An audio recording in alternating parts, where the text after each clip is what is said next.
और जब जनक जी के यहां आए भगवान सुखदेव जी,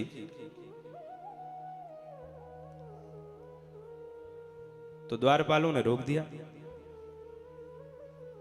कहा महाराज आप भीतर नहीं जा सकते, पहले हमको आपकी सूचना देनी है, उसके बाद ही आप भीतर जा सकते हो। भगवान सुखदेव जी ने कहा कैसे विदेहराज जनक हैं ये, नाम रखा है विदेहराज और द्वारपाल लगाया हुआ है इन्होंने।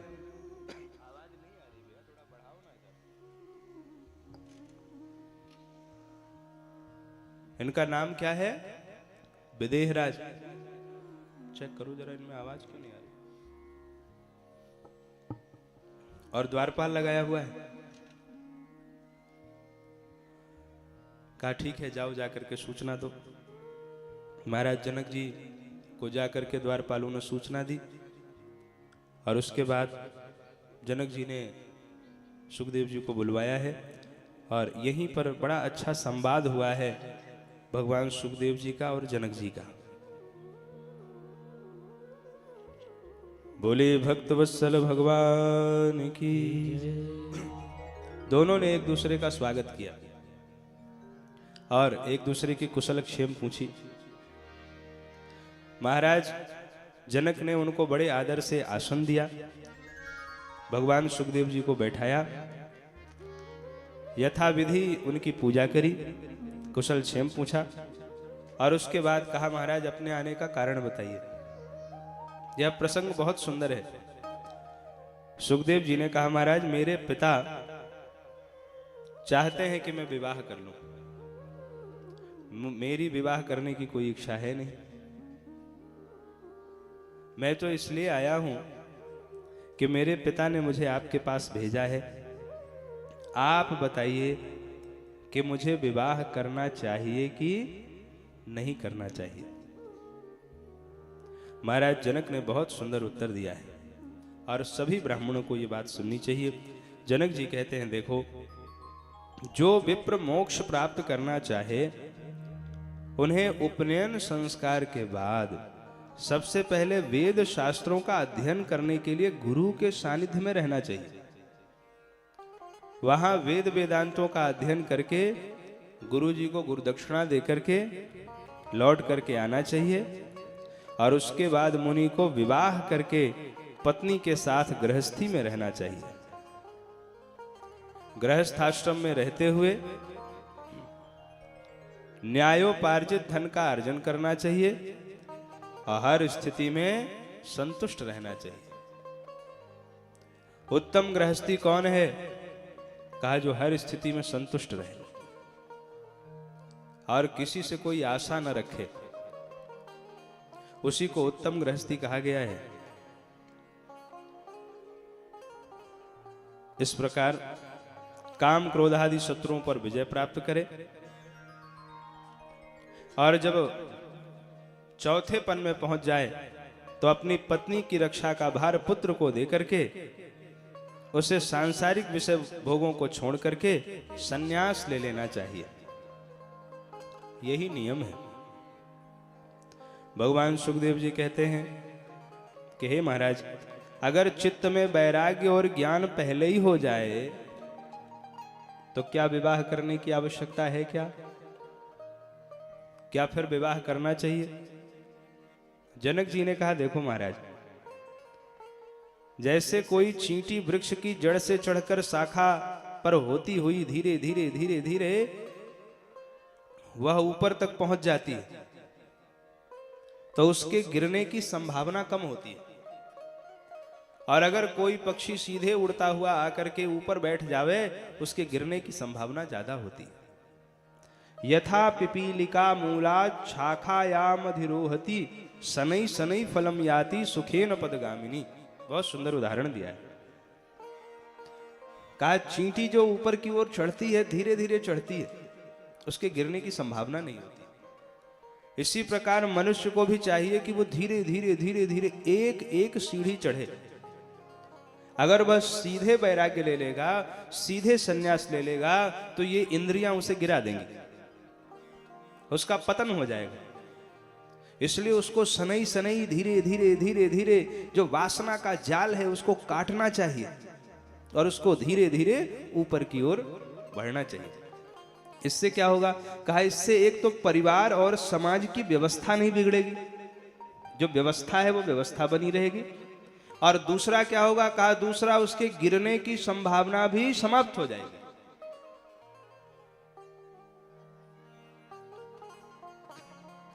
भगवान सुखदेव जी ने कहा, राजन आपका नाम विदेह है, क्या आप वास्तव में विदेह हैं?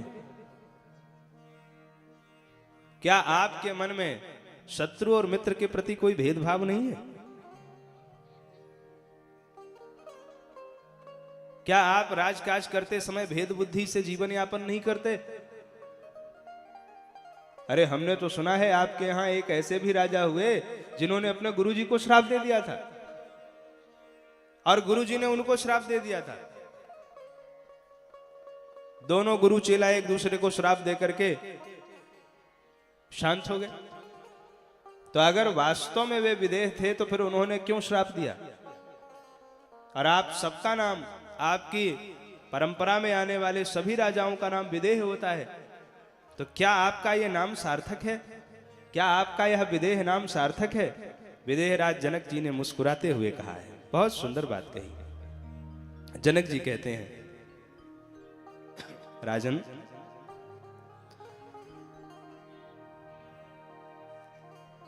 आपने जो बातें कही हैं वो ठीक हैं, पर एक बात बताइए, अगर आप वन में जाने की जिद कर रहे थे अपने पिता से, तो क्या आपको वन में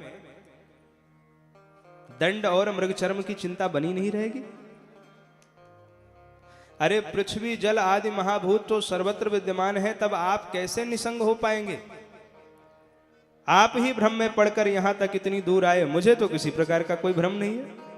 और इतनी सुंदर बात महाराज जनक ने कही, आप लोग सुनिएगा।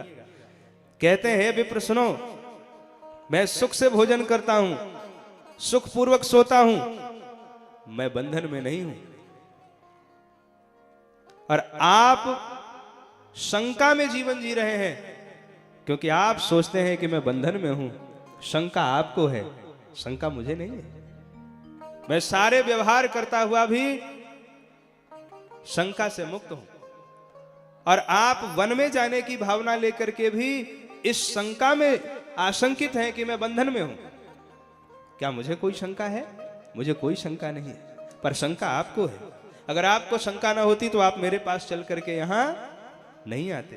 तो बंधन में कौन है? बंधन में आप हो, क्योंकि शंका आपके मन में है, मेरे मन में किसी प्रकार की कोई शंका नहीं है। यह शरीर मेरा है, यही बंधन का कारण है। आप ये मानते हो, क्यों? क्योंकि आपको ये लगता है कि घर में शांति नहीं है, वन में शांति है। महाराज, मेरा तो निश्चित मत यह है कि यह शरीर मेरा नहीं है, यह ग्रह संपत्ति राज्य मेरा नहीं है। ऐसा सोच लेना ही मोक्ष है। कितनी सुंदर बात कही है। सारे व्यवहार करते हुए भी हम मुक्त हो सकते हैं, बस आसक्ति न हो। समर्थ रामदास जी हुए, विलंबे मैया की। समर्थ रामदास जी एक गांव में भिक्षा लेने जाते थे, तो एक पटेल जी थे गांव में। तो पटेल जी एक ही बात कहते थे, बोले महाराज आप लोग तो बड़े अच्छे हो, और हमें तो संसार ने पकड़ रखा है। एक ही बात कहते थे। एक दिन एक बार हुआ, 2 बार हुआ, 3 बार हुआ। क्या कहते थे कि महाराज आप लोग तो बड़े अच्छे हो, भगवान का भजन करते हो, और हमें तो संसार ने पकड़ रखा है। एक दिन समर्थ रामदास जी ने क्या किया, भिक्षा लेके जैसे ही निकले तो पटेल जी मिल गए। अरे बोले महाराज आप तो बड़े अच्छे हो, और हमको तो संसार ने पकड़ रखा है। तो समर्थ रामदास जी ने क्या किया, एक खंभा था वहां, और दौड़ करके गए और खंभे को उन्होंने पकड़ लिया। अब खंभे को पकड़ के कहते अरे मुझे बचाओ बचाओ बचाओ, मुझे खंभे ने पकड़ लिया है। पटेल जी आए दौड़े दौड़े, हैं महाराज क्या कह रहे हैं आप? समर्थ रामदास जी ने कहा मुझे खंभे ने पकड़ लिया है, बचाओ। अरे पटेल जी ने कहा खंभे ने आपको कहां पकड़ा है? आपने खंभे को पकड़ा हुआ है, आप स्वयं खंभे को पकड़े हुए हो, आप छोड़ दो बंधन छूट जाएगा। रामदास जी ने कहा नहीं नहीं, मैंने खंभे को नहीं पकड़ा है, खंभे ने मुझे पकड़ा है। पटेल जी मुस्कुराते हुए कहते महाराज गजब बात करते हो, अरे खंभे ने आपको नहीं पकड़ा, आपने खंभे को पकड़ा है। तो रामदास जी खंभे को छोड़ के कहते हैं तो अगर मैंने खंभे को पकड़ा था, खंभे ने मुझे नहीं पकड़ा था, तो तूने भी तो संसार को पकड़ रखा है। कौन सा संसार ने तुझे पकड़ रखा है? अगर तुम संसार की इस आसक्ति से मुक्त हो जाओ तो जीते जी मुक्ति की प्राप्ति हो सकती है। बंधन विवाह करने में नहीं है, बंधन आसक्ति में है। महाराज जनक ने कहा देखो मुझे किसी प्रकार की चिंता नहीं है, इसलिए मैं मुक्त हूं। मैंने विवाह भी किया है फिर भी मुक्त हूं, क्योंकि मैं न इस शरीर को अपना मानता हूं और न इस संपत्ति को मैं अपना मानता हूं। यही भाव भरत जी महाराज का है जब वे कहते हैं संपत्ति सब रघुपति के आही। एक बार मिथिला में अष्टावक्र जी महाराज आए। महाराज जनक के साथ उनका सत्संग हो रहा था और उसी समय मिथिला में कहीं आग लग गई। सैनिक दौड़ते हुए आए, महाराज मिथिला में आग लगी हुई है। और महाराज जनक सत्संग सुन रहे हैं। बिल्कुल उसी भाव से जनक जी ने कहा आप मुझे आगे कथा सुनाइए।